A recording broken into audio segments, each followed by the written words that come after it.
The Attractive Young Rabbi by Barry Grossman, with Tracy-Ann Oberman as Rabbi Sue Jacobs and David de Keyser as Rabbi Abraham Fine.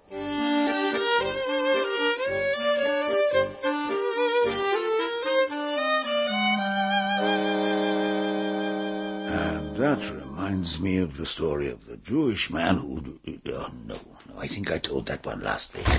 Abraham. Sure. There was a phone call from Mel. Sure.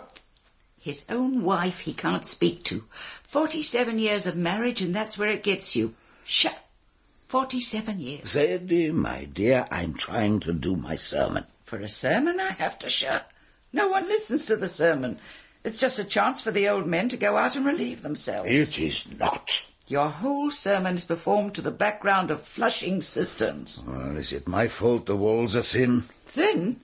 I think Hoffman the butcher sliced those walls on his pressed beef slicer. Okay, so some of the old men go out. Our services are very long. And the young men just talk business during the sermon. Now, one thing I will not stand for is men talking business during my sermon. During prayers, that's when men should talk business. Okay, so they don't talk. A cat doesn't talk when you're lecturing it. It doesn't mean it's listening to you. Sadie, there are two reasons why you should not argue with me. Number one, I am your husband. And number two, I am your rabbi. Abraham, there are two reasons why I will always argue with you. Number one, I am your wife. And number two, I'm right. And number three, you know I'm right. I thought you said two. Don't argue with me. You know, 7 years I studied to become a rabbi. I've studied logic, I've studied rhetoric, but none of it has ever helped me get the better of you in an argument.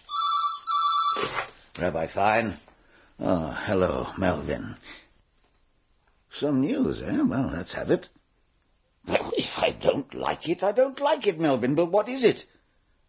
Yes, Melvin, I'm ready. Now, tell. What? Here, in Hillfield? There isn't the need for another... It's what? I don't believe it. They'll never get it off the ground. I know the people here, Melvin. They're my congregation, and they'll come to my synagogue. Look, find out everything you can about it, and let me know. Okay, bye. It'll never happen. It mustn't.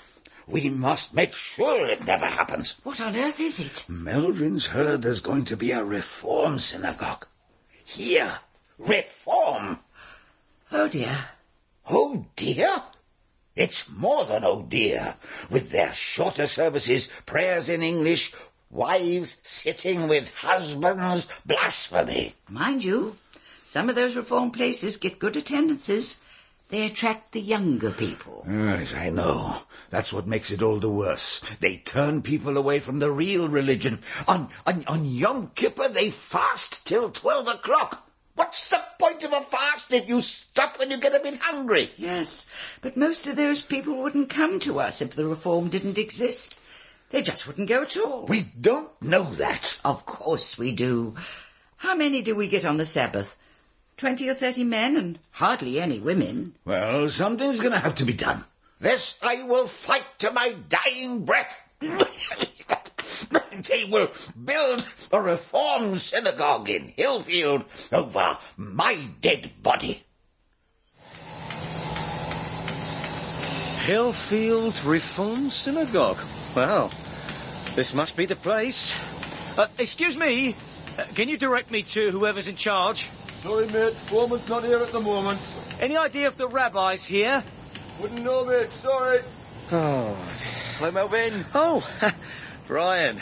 Getting your hands dirty, eh? Oh, even committee chairmen have to muck in sometimes. Well, we're doing the reform anyway. Oh, this is Sue Jacobs. Hi. Oh, hello. So, come round to check on the opposition, eh? Oh, call it neighbourly interest. You have to agree. It's very impressive. That's a bit modern, maybe, but it's not bad. Sample complete. Ready to continue?